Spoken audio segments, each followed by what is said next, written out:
قبیلہ زبید کا ایک شخص مکے آیا، زبیدی۔ ایک مکے میں منڈی لگتی تھی، اس کا نام تھا حضورہ۔ یہ جو حضورہ منڈی تھی، اس منڈی پر ابو جہل کا قبضہ تھا۔ آج کل تو نہیں قبضہ ہوتا منڈیوں پر کسی کا، حضورہ نامی منڈی پہ نا ابو جہل کا قبضہ تھا۔ اونٹ بڑے خوبصورت تھے، شاندار تھے۔ اس نے کہا میں نے بولی دینی۔ ابو جہل نے اعلان کیا خبردار کوئی بولی نہ دے۔ بڑی دور تھا قبیلہ زبید، وہ آدمی واپس لے جا نہیں سکتا تھا، مجبور ہو گیا۔ ابو جہل کہنے لگا چوتھا حصہ قیمت دوں گا اور اونٹ تمہیں دے کے جانے پڑیں گے، یعنی اگر لاکھ کے ہیں تو 25,000 کے دو۔ بندہ بڑا پریشان ہوا، چودھریوں سے بات کی تو کہنے لگے بدماش بڑا ہے، ہم شریف لوگ ہیں۔ شریف اور بزدل میں، بزدلی کو شرافت کا نام نہ دو، پکی بات کر رہا ہوں۔ شریف اور بزدل میں شریف ضرور بنو پر بزدل نہ بنو۔ جی ہم جی شریف لوگ ہیں جی، وہ کیا مطلب؟ کوئی پاس نہ آیا، وہ بیچارہ نہ کونے میں بیٹھ کے رونے لگ گیا۔ کہنے لگا میں کدھر جاؤں یارو، میں واپس بھی نہیں لے جا سکتا، اور چوتھے حصے میں دے کیسے جاؤں، اتنا نقصان۔ وہ رو رہا تھا تو کہیں حضرت زید بن ارقم نے سن لیا۔ آپ فرمانے لگے کیوں روتا ہے؟ کہنے لگا یار میں نے تو اہل عرب کی تعریف سنی تھی، میرے ساتھ کھڑا ہی کوئی نہیں ہوتا۔ تو آپ فرمانے لگے تو نے عربی دیکھا ہی کب ہے؟ اگر کائنات کا حسین و جمیل عربی دیکھنا ہے تو جا حرم مکہ میں بیٹھا ہے۔ مکھ چند بدر شاشانی ہے تے متھے چمک دی لاٹ نورانی، کالی زلف تے اکھ مستانی، مخمور اکھی ہیں نا مت بریاں سبحان اللہ۔ ما اجمل کا ما احسن کا ما اکمل، کتھے مہر علی تے کتھے تیری ثنا، مشتاق اکھی کتھے جال۔ تو نے دیکھا کب ہے؟ اگر عربی دیکھنا ہے نا تو وہ بیٹھا ہے، جا کے حرم میں ٹیک لگائے، مظلوموں کے والی، غریبوں کے ماوا، رسول رحمت، ایک سادی سی چادر اوڑے حضور بیٹھے تھے۔ وہ زبیدی کہتا میں آیا، نبی کریم کو بات سنائی۔ حضور فرمانے لگے این الجمل کا، او کدھر ہے تیرے اونٹ؟ عرض کی حضور وہ وہاں ہیں۔ فرمایا چل نہ۔ حضور کوئی بولی نہیں لگا رہا، کوئی خرید نہیں رہا۔ ابو جہل گھنٹا پڑا، اس کے ڈر سے سہم گئے۔ حضور فرمانے لگے چل نہ، میں بولی لگاتا ہوں۔ اور دیکھو نرخ بازار محبت کا انوکھا ہو گیا، خود خریداروں شامل آ کے مولا ہو گیا۔ نبی کریم نے حضرت سعد بن ابی وقاص کو بلایا، حضرت عمر کو، حضرت ابو بکر کو، مدد کے لیے نہیں۔ حضور فرمانے لگے میری جیب میں پیسے تھوڑے ہیں، ظاہری طور پہ تھوڑے ہیں، ورنہ تو کائنات کے خزانوں کی کنجیاں حضور کے پاس۔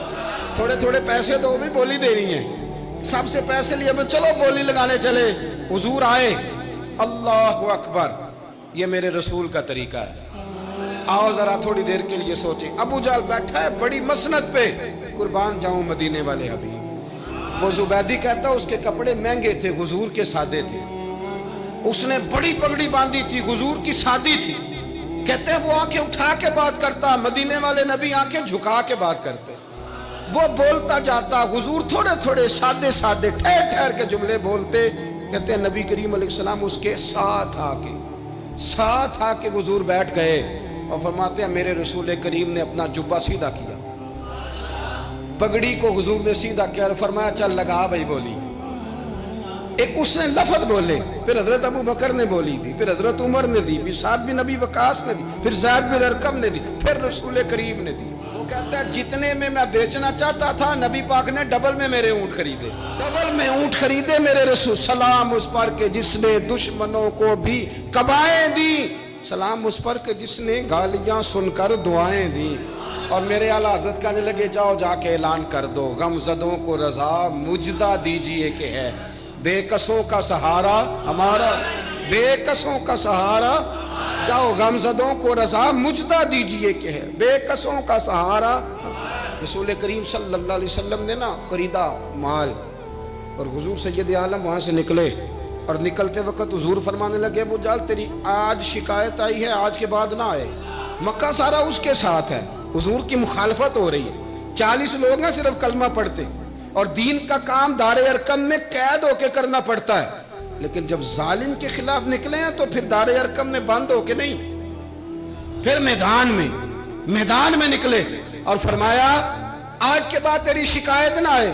کہنے لگا جی بالکل نہیں آئے گی، میں آپ کو موقع نہیں دوں گا. حضور چلے گئے تو پیچھے سارے کافر اس کے گرد اکٹھے ہو گئے, کہنے لگے ہم پہ تو بڑا روب ڈالتا ہے, اب تجھے کیا ہوا, پانی پانی ہو گیا, تو کیا کون سا سانپ سونگ گیا, بولا ہی نہیں. کہنے لگا مجھے لات و منات کی قسم, جب مصطفیٰ کریم میرے پاس آئے تو ان کے ساتھ ایسی ایسی طاقتیں تھیں, نیزے تھے, برچیاں تھیں, بھالے تھے, مجھے لگتا تھا میں نے سی کی تو میرے ٹکڑے ٹکڑے کر دیں. کہنے لگے جا پاگل ہو گیا, ان کے پاس تو چھڑی بھی کوئی نہیں تھی, وہ تو خالی ہاتھ ہیں, بکواس کرتا ہے, کچھ بھی نہیں تھا. کہنے لگا مانو نہ مانو, ان کے پاس بڑا کچھ تھا. اور اگلی بات جو اس نے کی وہ تاریخ میں محفوظ ہے, وہ تاریخ میں محفوظ ہے, وہ تاریخ میں محفوظ ہے, وہ تاریخ کا حصہ ہے. ابو جہل کہنے لگا اٹھتے ہی کہ مجھے لگتا ہے جب تک محمد ابن عبداللہ موجود ہیں یہ ہمیں ظلم نہیں کرنے دیں گے, یہ ہمیں کوئی زیادتی کرنے, تاریخ میں محفوظ ہے جملہ ابو جہل کا. کہنے لگا جب تک یہ موجود ہے ہمیں کوئی زیادتی کرنے. حضرت فرمایا کرتے تھے زندہ نبی کے ماننے والوں زندہ بن کے زندگی گزارو. زندگی زندہ دلی کا نام ہے, مردہ دل کیا خاک جیا کرتے ہیں. جو قومیں سر اٹھا کے جیتی ہیں وہ زندہ ہوتی ہیں. اس لیے اپنی زندگی میں حق کے خود اختیاری پیدا کریں, جینا سیکھیں, لڑنا سیکھیں, میدان میں رہنا سیکھیں. سہم سہم کے وقت نہیں گزرے گا, ظلم سہنے سے بھی ظالم کی مدد ہوتی ہے. لہٰذا حق لینا سیکھیں, حق پر کھڑے ہونا سیکھیں, اپنے مزاج میں یہ باتیں پیدا کریں. مجھے خاتون نے پوچھا, میرا بھائی کہتا ہے حصہ لے لے پھر میرے مرے کا منہ نہ دیکھنا. میں کہا پتر تو حصہ لائے نہ منہ ویکھی ہوتا, کوئی ضرورت نہیں, منہ ایسے ظالم کا منہ ویسے بھی نہیں دیکھنا چاہیے جو بہنوں کا حصہ کھا جائے. میں نے کہا تو منہ دیکھنے کی کوئی ضرورت ہے, یہ کوئی بلیک میلنگ ہے. ابا کہتا ہے حصہ لے لو منہ نہ دیکھنا. میں کہا بالکل نہ ویکھی, تو بلکہ آنکھ میں ویکھنا بھی نہیں چاہتی, تو ادھر رکھ, اللہ رسول نے مقرر کیا میرا حصہ. کیا فلسفہ ہے ہمارا, جو بات غلط ہے اس پہ لوگوں کو بلیک میل کرتے ہو. جائز بات پہ ڈٹنا سیکھو. آپ جب ڈٹ جاتے ہیں نا تو پھر اللہ مدد کرتا ہے, پھر اللہ تتنزل علیہم الملائکہ, پھر اللہ فرشتے بھی نازل کرتا ہے. حضور نے فرمایا جو جان کی حفاظت کرتے مر گیا وہ بھی شہید, جو مال کی حفاظت کرتے مر گیا وہ بھی شہید, جو دین کی حفاظت کرتے مر گیا وہ بھی, جو خاندان کی, اپنے گھر کی, اپنے بچوں کی حفاظت کرتے مر گیا وہ بھی. اتنا بڑا درجہ حضور نے بیان کر دیا ہے. تو کبھی بھی زندگی میں ظالم کے سامنے سرنگو نہ ہونا, کچے پلپلے ہونے کا کبھی بھی اظہار نہ کرنا, کھڑے رہنا. جو کھڑا رہتا ہے رب اس کے ساتھ رہتا ہے. اللہ سمجھنے کی توفیق عطا فرمائے.